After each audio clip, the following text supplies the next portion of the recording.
Pedro.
Good morning.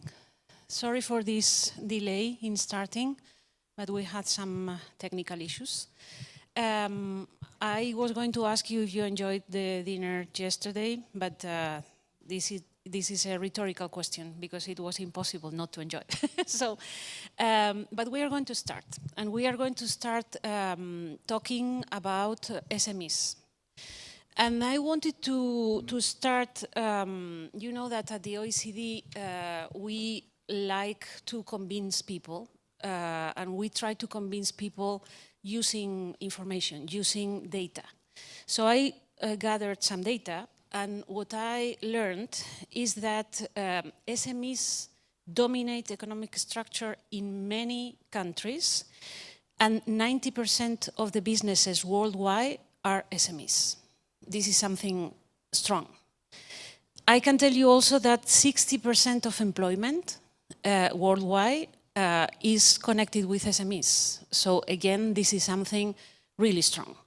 And this is one of the reasons why we need to pay attention to the work of SMEs.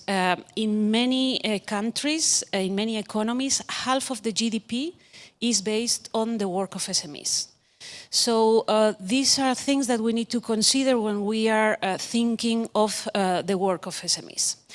And we know that SMEs are extremely relevant for our economy, but then we also know that SMEs struggle sometimes when dealing with competition.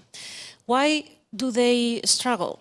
They struggle because when SMEs don't work in an environment of competition, we can face situations of predatory pricing, we can face situations where their costs are extremely high, we can face situations where bigger companies enter into exclusive agreements that then take them out of the market. They are denied essential inputs for their work. They can face situations where dominant companies abuse their position. They can face situations where there are cartels that harm their situation in the market, avoid them entering in the market. And these are things that in many occasions are extremely difficult to deal with for SMEs. Why? Because when we are talking about bigger companies, it is easier for them to understand the rules, to know what the rules are, to have access to better advice, to hire consultants that help them comply with the law. But when we are talking about SMEs, this is not so evident. They also are afraid of sanctions. Sometimes sanctions that can be very high are I would say higher in proportion with SMEs than with bigger companies, and this is something that affects the work of those entities. And these are things that we need to consider. But if we take into consideration relevant enforcement cases, we need to realize that those cases are harming the work of SMEs. I wanted, for example, to mention the truck cartels in the European Union. I guess that most of you are familiar with this case. We were talking about 14 years of the manufacturers of trucks that entered into agreements to increase prices and to reduce technological advances in the trucks. The sanction that was imposed by the European Commission was extremely high. Now this is a case that opened the floor for private enforcement. But if we take into consideration who were the entities that were more harmed about this case, we need to realize that most of them were SMEs. The owners of those trucks that were affected by this cartel, which is a traditional cartel, were logistic companies, small transport companies, construction companies that also needed those trucks. So the effect of this very relevant cartel in SMEs is extremely high. If we consider digital economy, yesterday we were talking about digital economy, if we take into consideration many of the digital cases that have been solved all over the world, the effect on SMEs is extremely high. the development of applications that was stopped by the big operators, affected, of course, small entities, SMEs, so the impact of competition in SMEs is extremely high. And then competition authorities have mainly two tasks. One of them is to make the SMEs understand what we are talking about. Make them conscious of the possibility that they have to present claims. Because as we all know, it is difficult for competition authorities to learn what is happening in the market many times. And if the SMEs help us on doing this, knowing what is happening in the market, we will be able to enforce in a more efficient way. And the second task that we have is to also control them, to make them comply with the rules. Because sometimes without realizing or trying to protect themselves, they enter into behaviors that can also be against the law. And then compliance with the law is our second task in relation to SMEs. And for discussing all those topics, we have a very interesting panel of experts today. I'm going to start with Anna Petrosian, that is a commission member of the Competition and Consumer Protection Commission here in Armenia. Thank you very much, Anna. Then I hope that we have Pedro Hinojo connected. Okay, Pedro is the head of Market Studies in the National Commission on Markets and Competition, the CNMC in Spain. So he was my colleague when I was working there. Then we have Frederic Romero, that I hope is also connected. They tell me he is. He's Director of Communications and Knowledge Management Office in the Philippine Competition Commission. And last but not least, we have David Anderson, who is a partner and head of the Brussels office of the law firm BCLP, specializing in international competition law for private sector clients, and also advising technical assistance capacity building for agencies. I think that we are going to have a very interesting discussion with all of our experts. And we are going to split our time using some minutes for an initial presentation of each one of them. And then we will have some questions and we will open the floor. So if you have reflections on questions, please feel free. So we will start with Anna. And I would like to ask you, Anna, that you have recent market studies and legislative reforms here in Armenia, and those reforms gave you evidence based of the impact of SMEs, the challenges that they have. So my question would be, what did you learn out of this analysis that you have been doing? And how these things that you learned shaped your advocacy policy here in Armenia. So please, Anna. Good morning. Thank you for your question.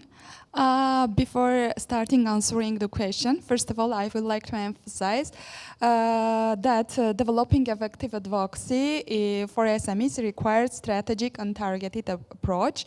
And as you mentioned, enforcement alone is not enough, and the competition authorities should work closely with the SMEs, build a trust with the business communities to understand more practically their concerns and to find the solution, create for them more competitive environment and help them to fully participate in the market. For this reason, competition authority conduct two comprehensive market study. I would like to just tell about the market studies and the problems that we find out, then after how we resolved it and how we make the advocacy to communicate with them. So first of all, the first market study was about the supermarket chains, and it's involved also the suppliers. The second was about the SMEs financing more broadly concerning the agriculture food producers and processing companies. During this market study, the objective was to understand more deeply their problem challenges and to find out the solution that can create fair, dynamic, and predictable environment for SMEs. Sorry, and I would like to just mention the problems, the challenges that they face. First of all, we all know that the supermarket chains. It is the way that we can deliver our product to the final consumer and be existing in the supermarket chains. It helps the companies to be present in the market. The first, it was the discriminatory pricing that we understand that the SME face, because there wasn't any clear rules that they choose their suppliers. And we understand that sometimes the supermarket chains give the advantage to the company affiliated with them, and for this reason, for the SMEs, it is difficult to compete in the market in equal footing with the large, well-established company. And second, that we understand that during our studies, it's not only the discriminatory, but also there is like no rules written, and even the SMEs, it is difficult for SMEs to communicate, to cooperate with the supermarket, even have access to their shelves. For them, it is an inequality, and it can create uncertainty. But however, even if they have a possibility entering to the supermarket, the third problem that they face, it is about the delayed payments. It is the big problem for them because the large, well-established company, when there is the delay payment, that could be a big problem because and it tends to be less common because the supermarket value long-term relationship, and they haven't this kind of problem with the large company. But for SMEs, it is really big problem because they need to take additional loans to continue their existence in the market. That's why we understand that for SMEs it is really big problem, big challenges. It can disturbing the supply chain and discouraging investment. We understand in our study on SMEs that the same problem existing in agricultural foods. We know that agricultural food is perishable. It means they can take it long time, and they have no choice and sell their product to the processing companies. But the companies take the advantage and delay the payment. So they can make additional investment. It is additional finance cost for them to continue their daily life in the market. So when we understand these challenges, we start to find out the solution to make the competition environment more equal. For this, we treat, for the first step, we just develop the guideline to understand in the practical way how they can work together, and the rules, how can it could be to understand in both sides how rules work. Then after, when we understand the practice, we just develop the guideline, develop the legislative changes. Then the objective for the legislative changes was to establish fair trading rules between retail chains and suppliers. The second was to ensure the more balanced relationship between those actors, between the supplier supermarket chains and agriculture food producers and processing companies. And the third is about the late payment, which had become a significant concern for the both parties. So I would like to say that by the legislation, we established maximum payment deadlines and minimum debt threshold. After they exceeding this threshold and deadlines, it can consider abuse of bargaining power, and Commission can initiate the proceedings. So the third point that I would like to speak, and it was about more challenging part in our work, it's about advocacy. Working with the big, well-established, well-known company, it is easy to find them, to communicate with them. Also, they have legal departments and they know about the legislative changes so fastly. But to find SMEs, to communicate with them, to inform them, this process was most challenging for our competition.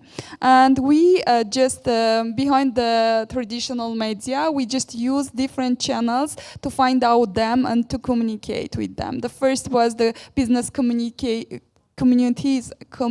and associations. We start to work with them to practically understand also the implementation of legislative process and to explain them their rights and the possibility how they can report to the commission. And also during this all advocacy process, we inform them about the existing legislation too, because we had in a legislation that they can apply to the commission and no one will know about it. But however, they should be informed about this process. It can be encrypted, and so we explain more detailedly that for the SMEs to understand the opportunity and to can report to the commission, then help them to just fight for their rights.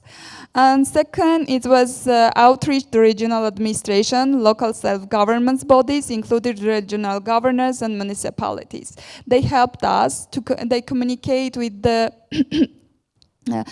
they helped us to communicate with the SMEs to inform them about the legislative changes and their rights. And also this communication help us, this advocacy channel help us to be sure that it is not among the big cities, it is among the Armenian and the small cities also, and also the rural areas that the SMEs can exist and help them to understand how it works. And the third communication channel was the telecommunication companies that they help us, and we communicate with them to send the messages, all the SMEs, to inform about new legislation changes. This partnership established border reach and made reporting process more accessible. And the final communication was that the competition authority identified 112 companies, preceding companies in they receive agricultural good, they buy agricultural good, and require from them their credits and the creditors' names. And then when we start the proceeding process and they start to pay their credits, the SMEs start to understand, and we start to inform in this way the SMEs that they can protect their rights, and their help also to understand that the legislation works in this way. To finalize, to sum up, I would like to say that effective competition policy is not only about make a market study or do the legislative amendment. It is about communication, trust, and practical support that we just try to do all this process. Thank you very much. Thank you very much. Very interesting things. I would underline this tool of abuse of bargaining power that is not traditional competition law, but for working with SMEs, I think can be extremely interesting. And this approach that you have, that we are not only controlling the entities, but also being friend of them, helping them to understand what we are doing, and then I think that society will help us. I would like to pass the floor right now to Pedro, if we can connect with him, and I see him. Pedro, you can unmute you perhaps. Yes, good morning to everyone. Thank you. Good morning to you too. It's very early in Spain, so sorry for the delay. At the CNMC, they have done a lot of market studies, and not only market studies, but you have developed practical guides, and they have conducted consultation processes. So I would like to ask you how all those activities that you have developed translate into the tools that you use to work with businesses. So how are you implementing those guidelines? Could you explain us a little those tools that you have developed? Okay, thank you so much, and sorry for not being able to be there. It would have been a real pleasure. So I think many interesting ideas I have just heard, and the panel is just starting. So really, it's a pleasure to be with all the panelists here. So thanks for the introduction. Um, as Pilar has mentioned, we have we use different tools to try to engage SMEs in competition awareness. So the first one is or the most recent one has been a market study. We also have a market study. I will talk in detail as well about this market study in the next breakout session. So here I would just mention that I mean you have there the link to the report. It is in English, and to the press release and other resources. What we have included here also this is more a competition advocacy exercise. We have examined those issues like late payments that Anna has been mentioned before. But we also include some principles for SMEs to try to respect competition. For instance, in the area of public procurement, we sometimes the competition the requisites that are um, that are needed to access a tendering process, for instance, are very high for SMEs, and they have this alliance, what in Spain are called temporal associations and temporary association, and we tell them to do so, but always in respect with competition policy. We also include some recommendations to increase transparency, for instance, because from the point of view of and planning, because from the point of view of procurement, it is good that SMEs know to a certain extent the calendar of tendering so that they can organize, but at the same time, too much transparency can lead to competition policy risk. So we caution about these trade-offs in our market study. So the next the another exercise we have done from the point of view of advocacy, but also with some perspective on enforcement and complying with competition policy, is a guide on public procurement and competition, and we include some recommendations. These are not as such for SMEs, but there are messages for SMEs because these are for procurement authorities. But we include some recommendations for procurement authorities so that the competition policy enforcement is improved. So, for instance, we recommend including in the documents of the tenders messages about the consequences of infringement the Competition Act for firms. Also, the including messages to mention the leniency program so that if SMEs are not aware of this benefit they have, they can do it. Also, the fact that the I mean the benefits of the leniency program and lower fines or exemption of fines. Also, the fact that they would not be debarred from public procurement in the future, which is a sanction we have also in Spain, and that they can collaborate with the CNMC. And also that they can, for instance, if they are subject to competition policy infringements, so that they are harmed by that, they have the, um, the possibility to call for claims. So we include some recommendations which may be useful for SMEs to better respect competition policy and to be aware of that in an area that sometimes can be of risk, that is the area of public procurement. So the next document I would like to talk about is we have compliance guidelines. So we have general compliance guidelines which date from 2020. These compliance guidelines include the possibility that with a good compliance programs that meet some criteria, firms can benefit from an exemption from a reduction of the fine, and also an exemption of the ban of public procurement from public procurement when they infringe competition law. Uh, we have just initiated a review of these guidelines, and we opened a public consultation at the end of last year. The responses, the submissions to this public consultation will be soon available on our website. But there you can find the link to our website and a little bit the background document that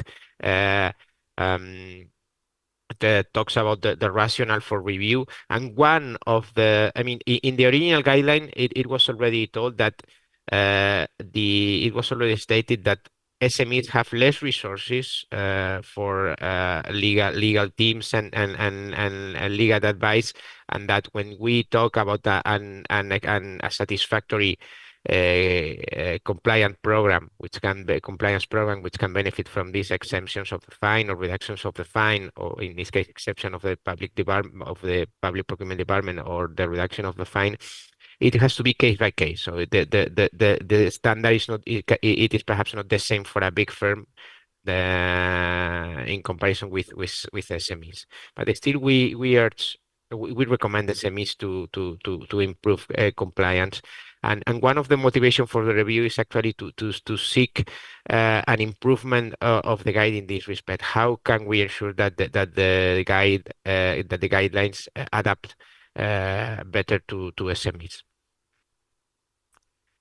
And this is an older document. This is the last one I want to mention. Is a guide for business associations. We know that SMEs are not business associations, but business associations are many times composed by SMEs. And when we find typically when we find business associations in Spain for infringing competition law, we find the association and the members of the association if they are liable. So it is good for firms, for business associations to be aware of this so that SMEs as well benefit from a stronger competition compliance. So this is an older document. It dates from 2009, but it is a guide which includes advice for business association on how to best avoid risk of infringement competition policy. So these are different initiatives we consider. I'm going to leave it there because I have heard many interesting initiatives, and I want to hear from the rest of the panelists.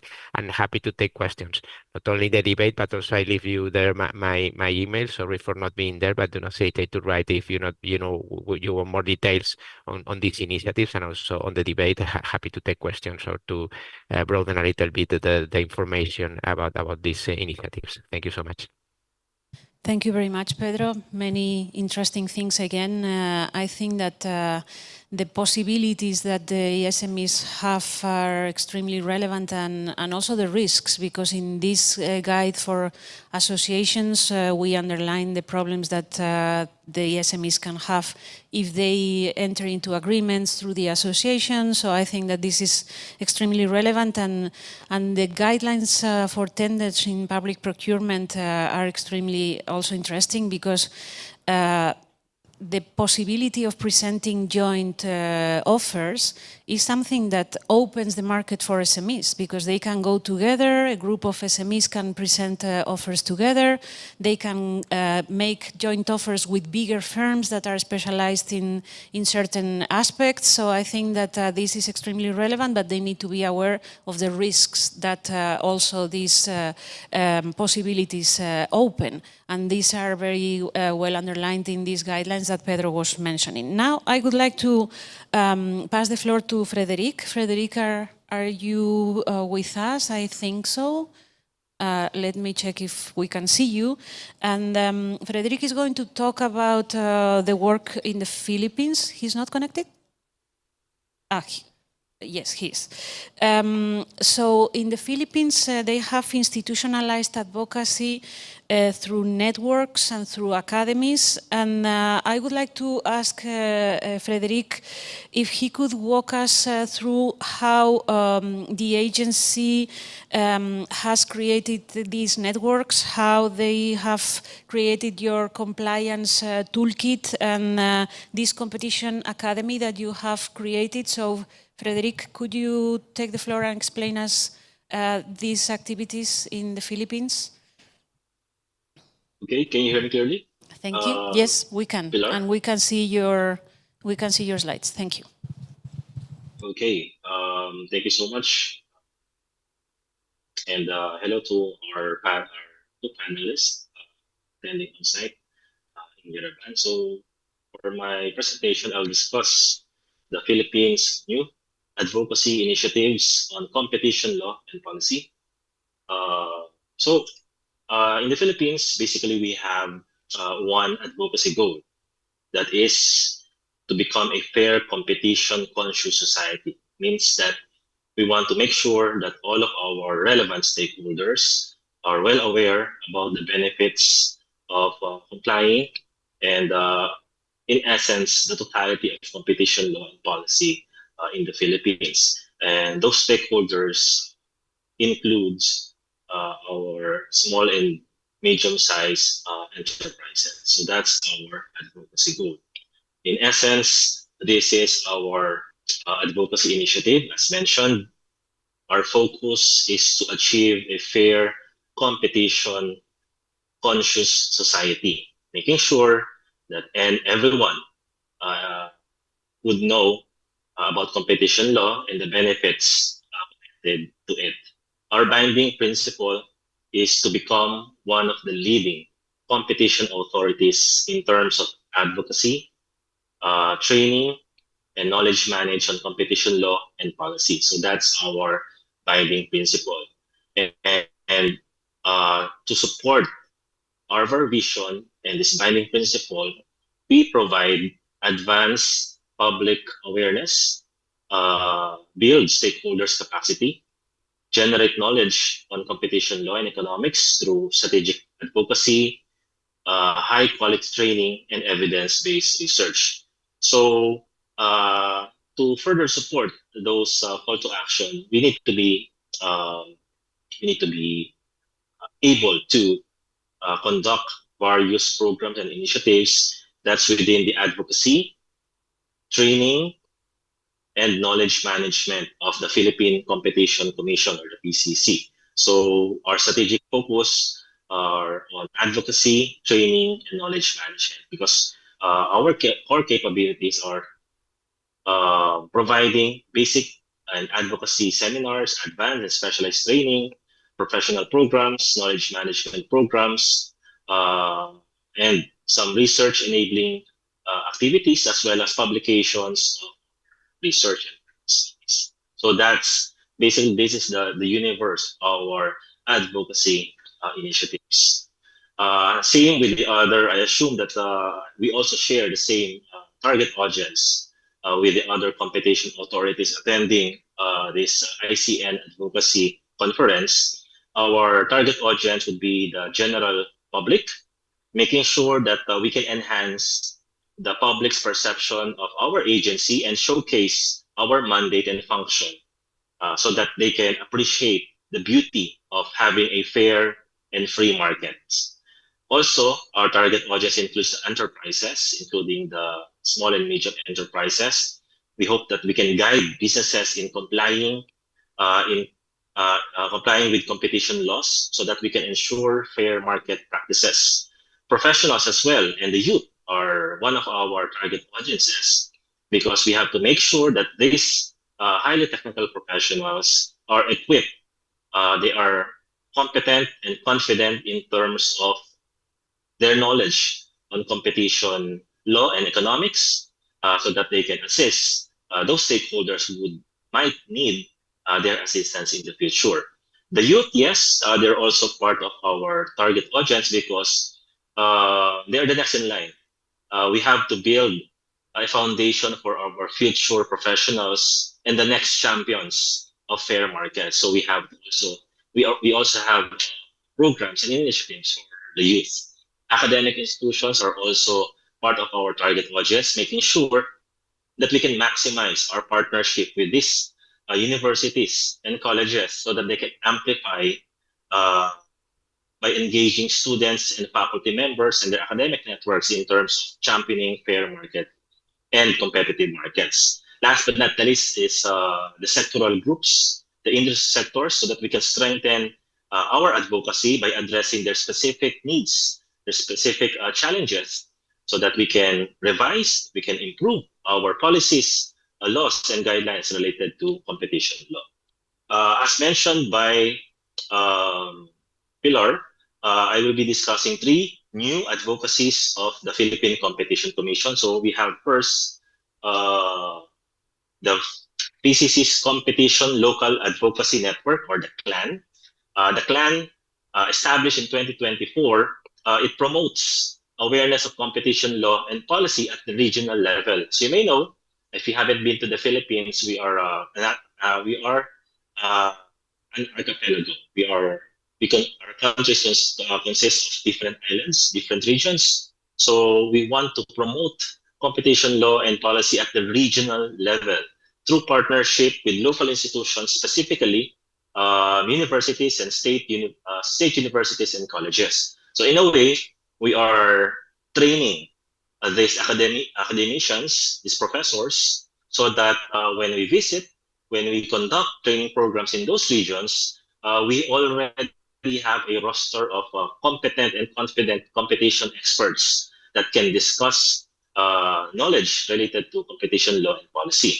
So it mobilizes university-based training teams, as mentioned, so that they can help disseminate knowledge about the Philippine Competition Act and the national competition policy among local stakeholders, including businesses, government units, and consumers. One of the main challenges or limitations of our agencies that we lack manpower.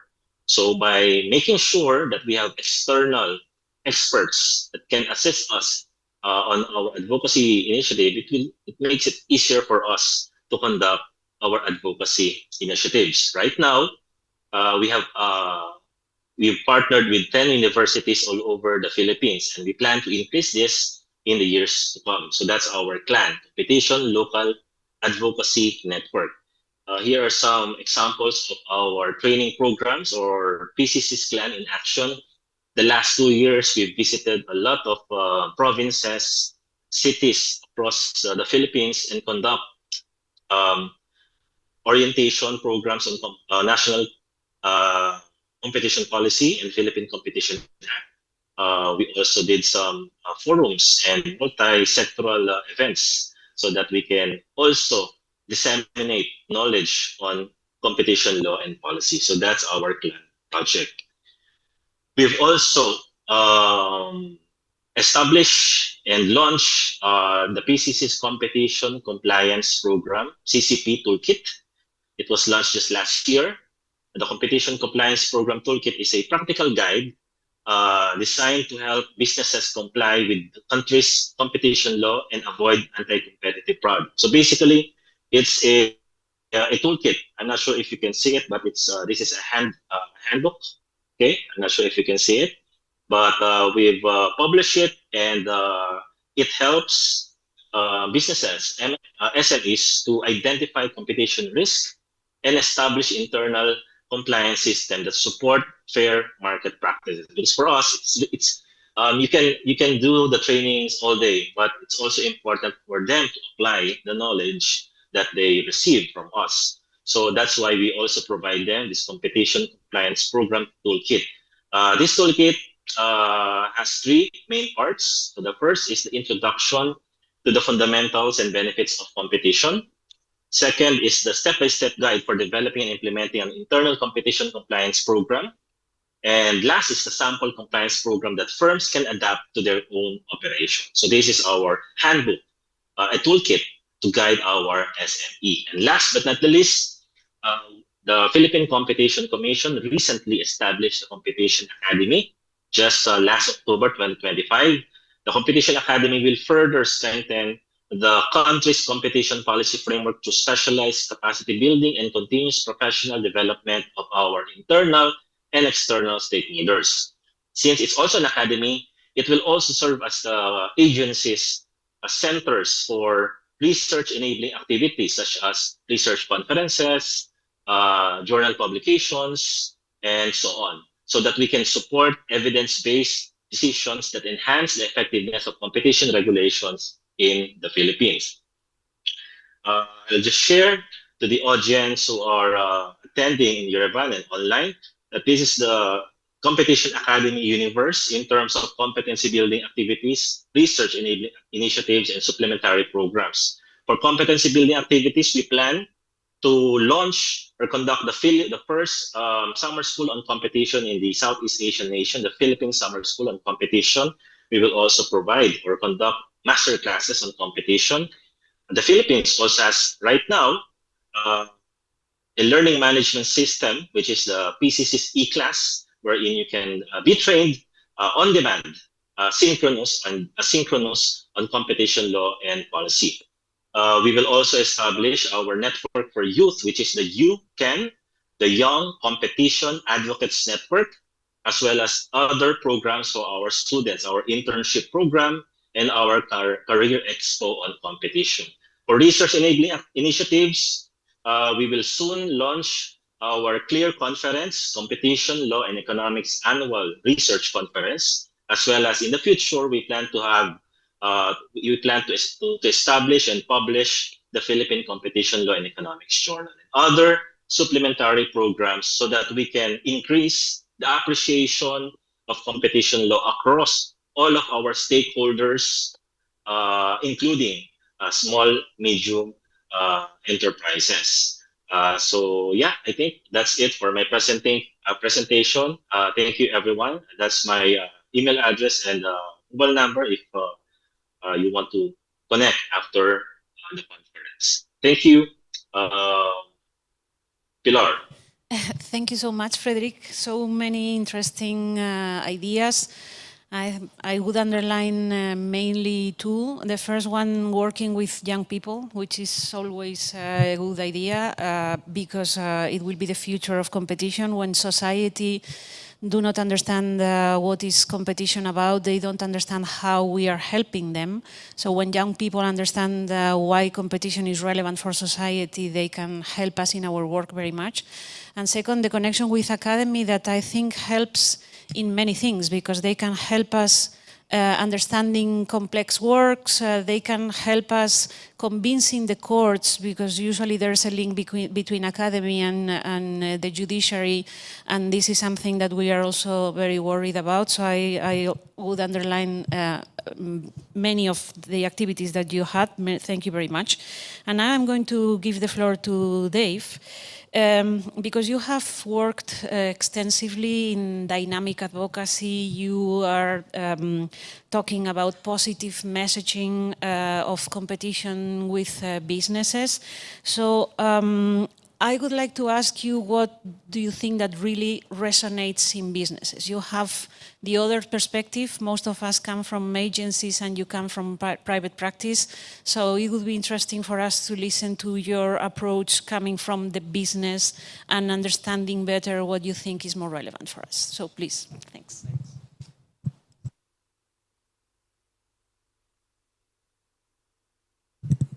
How about that? Better? Okay, thanks. Thanks so much. And thanks again to the Armenian Competition Commission for having us here and for organizing this. It's great to see so many friends. Let me first say I'm so happy to hear of everything that I've heard so far. All fits in exactly with what I think agencies should be doing, so looking forward to talking more about this. Pilar, I'll try to be helpful and very practical in that, yes, it's true, I'm a private lawyer, I work with companies, big and small, and I do think I have a view as to what works with business and advocacy. I've been talking about this since the advocacy workshop we had in Rome in 2013, so going way back. And a lot of those themes have not changed. They've stayed very similar for me. But as you also mentioned at the beginning, I also work with agencies a lot too, so I try to put myself in your shoes as well. What can you do? What's practical? And you come from so many different types of agencies and sizes, so try to help there as well. And also, very personally, my father was an SME. I'm an SME kid. My father ran a construction company back in Minnesota when I was a kid. If I knew then what I know now about construction industry and competition law, I would have told him a lot more things. But he is a great example to me, and I always think of myself in his shoes. His number one priorities were health and safety, taxes, and engineering codes, not competition law. Okay, you can imagine all of the burdens that an SME has. So getting to them and getting our message through, which is very important, is coming along many things. We compete for the attention of SMEs, which I think is important to know. So for me, I will quickly, in this kind of introductory part, give you a couple of themes for me to try to even backtrack just a little bit. One is we have to be very aware, and I'm sure you all are, that awareness can be very low in many countries. And we have to work on that and think of it from that position, because we want to avoid SMEs being in a position of doing things that they don't know about could be illegal. Just like thinking of my father. I don't think he would have thought necessarily that cartels would have been an issue necessarily. Agencies are in a great position to help on this as well, because access, as you said, is low because they often don't have the resources. I can't imagine my father hiring a competition lawyer or an antitrust lawyer back in the day. So agencies, I think, are in a great position to fill that gap and to step in there with awareness, which I heard so many great things from our colleagues already who are already doing this. I want to make the case to you today that it's worth investing your time and your energy to do this. I do think that you have prevention versus cure costs. Preventing up front saves you and the economy a lot more money than having to go back and fix it later. The economy has already been damaged, and you have to spend the enforcement money to fix it. And you can get a lot of help from your friends, is another theme that I have here. You've seen so many examples of things you can do. If you're not already doing a lot of advocacy, you can stand on the shoulders of your friends and your peers in this room, and I'll talk to you about that in a minute as well. Plus, I also think you get some other side product benefits from engaging with private sector too that we'll talk about. And as Pilar said, I will mention the power of positive messaging. We definitely have to enforce. We definitely have to tell companies that there are sanctions if you breach. But I think that needs to be complemented by the positive aspects of competition law. Why is it good for you? Why is it good for business? Not just to help make sure you don't have to pay fines and you get in trouble, but also because competition law is there to help your business. And I think we heard some of that before too. So you'll hear me talking about playing offense and defense. I like sports, so I'll use a sports analogy. We play defense to make sure that companies comply and they stay in the rights of the law. But we also have to play offense to help them know what are their rights, exactly as Anna was saying. What are their rights? How can we help them? What's the bottom line? How does it help my business be profitable? So I hope that I can get across some of those themes here. But to kick off, I do believe compliance is a two-way street. Companies definitely have their own obligation. They have it. They have many compliance rules and regulations they have to do, and they want to comply. I genuinely believe that in my 33 years now of doing law, that companies do want to comply, but they often don't have the tools or the knowledge necessarily, especially at the MSME level. And non-compliance is bad for business, not only for your business, but also for if other competitors or suppliers also don't comply, that is bad for your business. And agencies can play a big role here, so raising awareness is super important. And I can actually prove this, at least in a couple jurisdictions. I'm a UK lawyer. In the UK, the CMA and before that the OFT have done a series of awareness studies. And if you need evidence of awareness levels, look at those. I think they've done 4 studies now, and there's another one, this is news, coming out this year, because I asked them, I said, are you doing another awareness study? They said, yes. We can't tell you anything about it yet, but it's coming. Typically showing that more than 75% of companies surveyed in the UK had no or low awareness of competition law. This is the UK, a pretty mature economy, pretty well connected, big but not massive, and even they have this challenge there. Closer to 80% was for micro and SMEs in terms of no or low awareness. In 2020, my father's industry, they did a construction survey specifically. 94% had no awareness, and 25% thought it was okay to collude. That's how we do business. That's how they grew up. That's what they know. Even at the ICN level, we did a culture compliance project just over 10 years ago. We also saw there were low awareness and gaps, even in larger companies too. So the result for me is that low awareness leads to low compliance, more infringement risk, and more cost to the economy, and more cost to your agencies for having to fix the problems. So to me, a lot of it starts with advocacy, and agencies can fill this gap. And I do think that it's vital for you guys to be involved in this, and I'm so glad as I heard that there's many examples of this going around. I will talk in a few minutes more about, we all have very good messaging that's out there, but I would also want to focus on things that resonate with business. How do you convince a business person, thinking again of my father, to say, why should you care about this law? How does it really help you? And going to the bottom line of their profit and loss sheet is to where I often like to talk about, that keeping your suppliers honest, which Anna's talking about, keeping your competitors honest. These can also make sure that the markets are open, free, and fair. You get to compete on the merits. You win or lose on your own abilities. And so for me, I'll talk about some of these key themes that we'll talk about. I also think you should meet companies where they are. So Frederick, your example for Philippines was fantastic, that you're actually going to the companies. When we did a study in 2012 in the ICN about this, and agencies said, we think the least effective way is to do seminars. And business said, we think the most effective way is to do seminars. So it went in both ways. And so I think in this situation, I think the customer is right. Companies are the customers, and we should be going to them. And why should agencies invest? You asked me about this, and I'll go into this more in a little bit too, but it does go to that awareness, drives compliance, helps, saves everybody money. I think it's very efficient to do advocacy.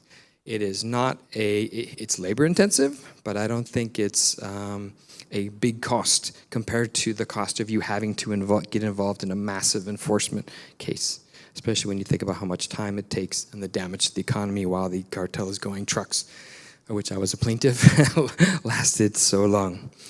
And even in smaller economies too, I believe leniency is often not an attractive option. So you have to backfill through advocacy and education. I think that is the way that's probably going to help and work there. And I do think that SMEs need it because of the access problem. They don't have the resources to do it. They may not be able to hire lawyers. They might. They can turn to trade associations sometimes ICC, Chambers of Commerce, but I think agencies have a clear role to be involved in this. And I think for agencies, I have three key Ds for agencies: deterrence, detection, and due process. Deterrence is first on purpose. Our commissioner in Brussels, Vestager, said consumers and businesses should benefit from a competitive economy first. We shouldn't think that enforcement is the better thing that we should be focusing on. No. We should be focusing on making the market fair first. Then if things go wrong, okay, we are there. We need that stick. We need to be able to say that. That also helps me and helps you in your seminars too, to say you do have this negative side as well, which is you will face sanctions if you get in trouble. So I think for me, I'll stop there, but those are the themes I hope to get across in our discussion too. Thanks very much. Thank you so much. Very relevant to also see the other side of the coin. And now I would like to start with some questions. I think we can continue some minutes, right? They are saying yes. So I would like to open the floor to all our speakers because I would like to focus on some specific questions that perhaps they have some things to add. And the first one would be, how do we move from awareness? We have been talking very much about awareness to compliance, to measurable compliance, because as we were saying, we want fair markets, and if we want fair markets, we need to make those companies comply with the rules, because otherwise we will not have it. So I don't know who wants to start answering this question. Perhaps we can go to our online friends. Frederic, for example, would you like to start? Thank you, Pilar, for that question. In terms of how do we move from awareness to measurable compliance, maybe I'd like to share the change in behavior in terms of our stakeholders. When we conduct these training programs, we are now getting a lot of attention. We're now getting a lot of participation. In fact, most of our training programs, the capacity is already more than allowed number of participants per event, per training program. In terms of the discussions that before, one of the misconceptions about the Philippine Competition Commission. In the Philippines, I'm not sure if I share the same with other jurisdictions. People thought that the PCC is about sports competition, and they don't have any idea what our agency does.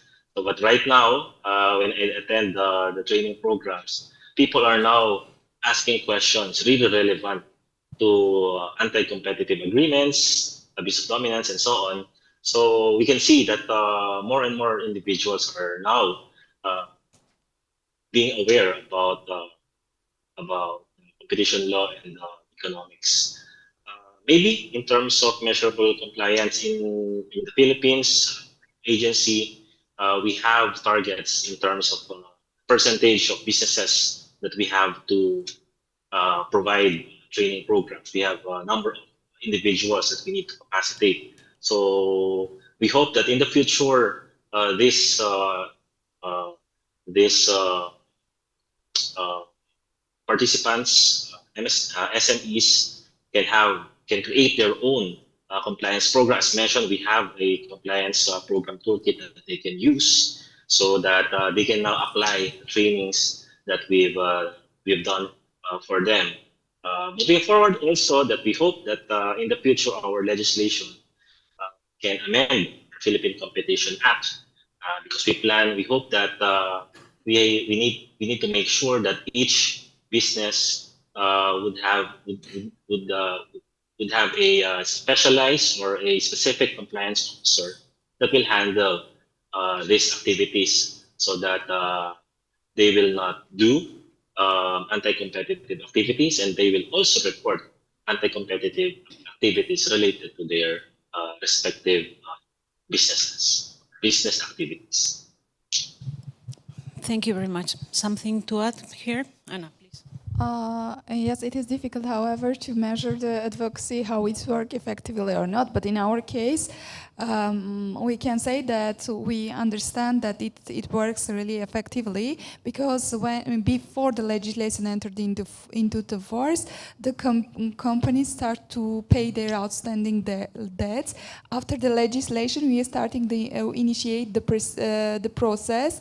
8 for supermarkets and 36 for the processing companies, and we help to cover more than 4 billion AMD for the supermarket for their suppliers, and more than 5.2 billion AMD for the agricultural good producers. And it was the measure that we understand that it works, but we continuing our study to understand how can we help and to understand the scale, to understand the sectors and how it works. Thank you. Interesting. David, on the side of the businesses, what would be your answer? Staying out of jail and not getting fines. Yeah. No. I think to be fair, I mean, that actually is the goal. And we can measure that company by company each time where we know how it's going. But I would say the way that we do it is very much like how I'm encouraging agencies to do it, which is training, outreach, advocacy, talking to business managers, being with them, speaking their language, keeping it simple, keeping it focused on bottom line. And I also think that there are incentives linked to compliance as well. I don't want to get too much into the issue of compliance pays, but it's a point where when we try to get attention of senior management to invest in compliance, just like if you try to get people to come to your seminars and try to say business why this is important, it will cost you money if you don't, and it's good for you if you do comply. But you can offer those kind of incentives too.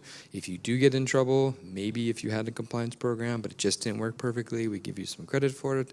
We have that in a couple of jurisdictions that I work in, like the UK and the US for sure. But I'm not saying that that's always necessary. I think it's a good thing to incentivize businesses to spend money on this. But I think for us, the measurement is year by year compliance with companies and keeping them on the right side all the time. Thank you. I would like to turn to Pedro and ask you what you think we could do in our agencies. I was going to talk about smaller agencies, but every agency is resource constrained. So what do you think that works better, what is more efficient from our side, considering the resources that we have, and in order for us to be like more attractive than feared, what would be your view on these things? I mean, that's an excellent question, and it is very related with my co-panelists have mentioned, because Anna was mentioning at the beginning that it is more difficult to engage with SMEs. So big firms know where they are, they can have meetings with us, so they can tell you about a contact, so they have direct access. So for the SMEs don't have this sophistication. So having the initiative that have been mentioned, for instance, guidelines, combined with innovative communication that some of my co-panelists have mentioned. So going to municipalities, active communication, you see the innovative means, social networks, and all that. So that help us a little bit, I don't know if attractive, but at least known. And I think that this is, with the huge challenge that is getting to SMEs, I think that this is perhaps the most cost-efficient investment. Thank you so much. So I think that we are clearly out of time. We started late too, but I would like to ask you to give one final sentence that you would underline of the panel. So we can start with you, Anna, for example. Thank you. I would like to mention once again that the market study legislative changes amendment, it's not enough. We should have both strong rules and active communication and build a trust, work with SMEs, with communities, and show them that competition authority is not only, just you said, not only make the fines, but also help them to cover their challenges, help them to go out and be fully participant in the market. Thank you. Thank you so much. Dave. Yeah, thanks. Just going back to my theme about getting help. If you're already doing compliance, we saw some great examples here. Fantastic. If you think you need some help, get a little help from your friends, agencies in this room. I've given to the Armenian agency, and they'll put on the website for the conference, a document which comprises over 100 links to your fellow agency advocacy programs, which I've used at the UNCTAD and I've used with other training with agencies. Please use it if you want to stand on the shoulders of your colleagues in other agencies to get going. If you need some help, you don't have to start from scratch. You don't have to reinvent the wheel. And as this is ICN, and as I worked on it, I'll give a plug to this too. We do have a document on the ICN website explaining the benefits of competition to business. Of course, there's also one for parliaments and for consumers, but the business one, I worked on it. I think it's got a lot of the positive messaging points. You can use this one too. It's on the ICN website. And while we're sitting here in ICN, and I have the secretariat here in front of me, I would like to propose a project for Advocacy Working Group, which would be, and I know we mentioned our friends from CNMC and many other agencies have this compliance programs. For SMEs, it's difficult for them to have access to it. We have one at the ICC, but I think it may be time for the ICN to think about, can we draft a model compliance program that could then be used? I think it won't take very long. I think it would be great to have. So just an idea. Thanks. Thank you. We go back to our online experts. So, Frederic, for example, what would be your last sentence? My last sentence is, as the saying goes, Pilar, it takes a village to raise a child. So same with advocating competition law and policy, agencies cannot do it on their own. We have to maximize, make sure that we partner, we build networks so that we can have a whole of society's approach in terms of advocating fair and free markets for the benefits of our society. I think that's it. Building networks and enhanced cooperation so that we can do it. We can all do it together. That's it. Thank you very much. And Pedro, last but not least. It is really very difficult to go the last with so many good ideas already proposed by my co-panelists. Really emphasizing what they have said. It is, and when I was mentioning at the end, sometimes it's very difficult to reach SMEs. So perhaps you don't have to get obsessed with pure efficiency in terms of the use of resources. Sometimes you have to invest. It is very difficult to reach SMEs, but you have definitely to spread the word. If you do nothing, then you're missing opportunities. So to build those efforts, sometimes these investments in terms of getting trust and getting known by SMEs will take time, but you will spread the word and perhaps the investment will pay off later on. Thank you very much. So, abusing my position as moderator, I will underline something that I learned when working first in a very small agency and then in a big one. And it's that we need to enforce competition also on smaller markets, on smaller companies. I think that all the things that we were underlying are extremely relevant. We need to enter in those awareness programs, but I am convinced that the best way of having the SMEs concerned about competition is to enforce competition on them. So we cannot consider as agencies that we are just applying competition law in big cases, in cases that are very relevant for the economy, but also cases that involve small companies that affect a big amount of population. So I think that when we enforce competition to SMEs, we also increase enforcement. And also, we need to make them understand that competition helps them growth.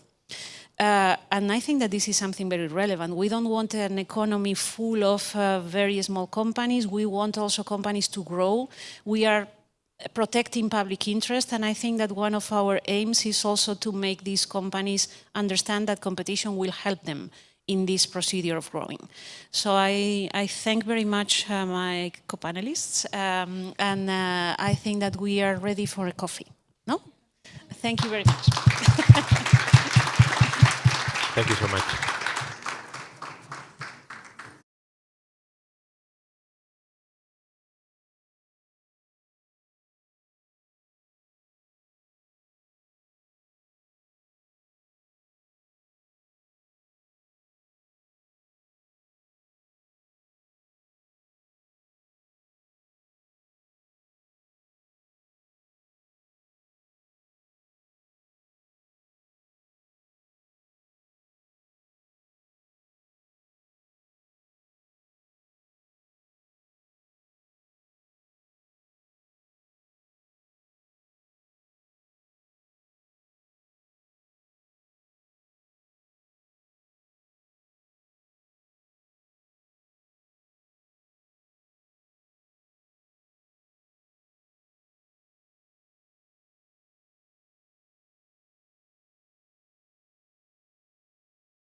So, distinguished colleagues, dear friends, as we come to the closing of our workshop, allow me first to reflect on the importance of gatherings like this under the umbrella of International Competition Network. The ICN has for many years served as an excellent platform for cooperation among competition authorities around the world. It brings together different legislations, legal traditions, and economic realities, yet united by a common goal: strengthening competition and ensuring that markets work better for our societies. Through its working groups, projects, and workshops, the ICN creates experiences, and we learn from each other and collectively develop better approaches to competition policy. Workshops such this one are especially important, particularly the tools and practical solutions we think about together bring us closer through around the world.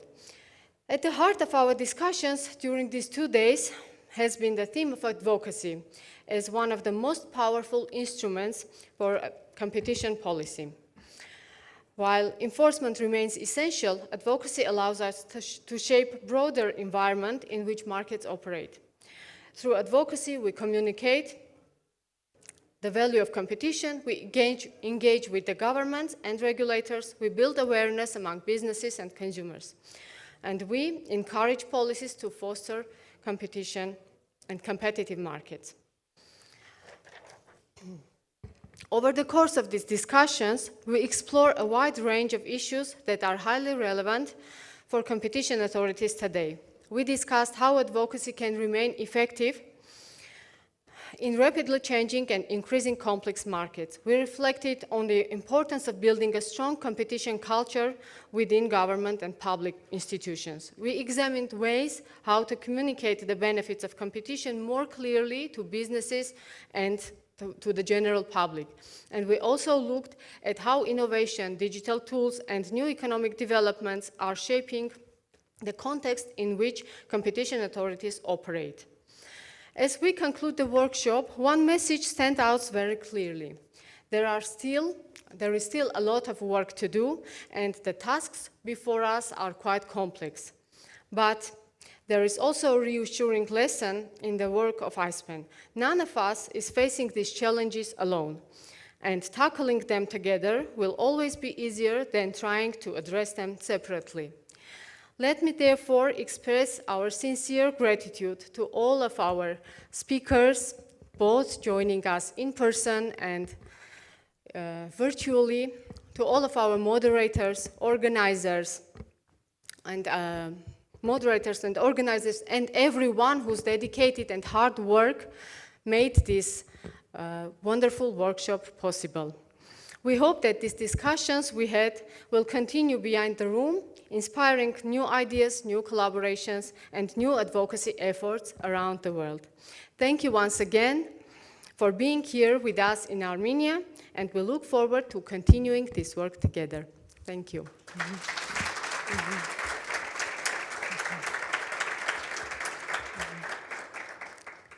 Dear friends, a traditional family photo, please do not leave. We will soon have the photo together, and after, join the lunch. Thank you.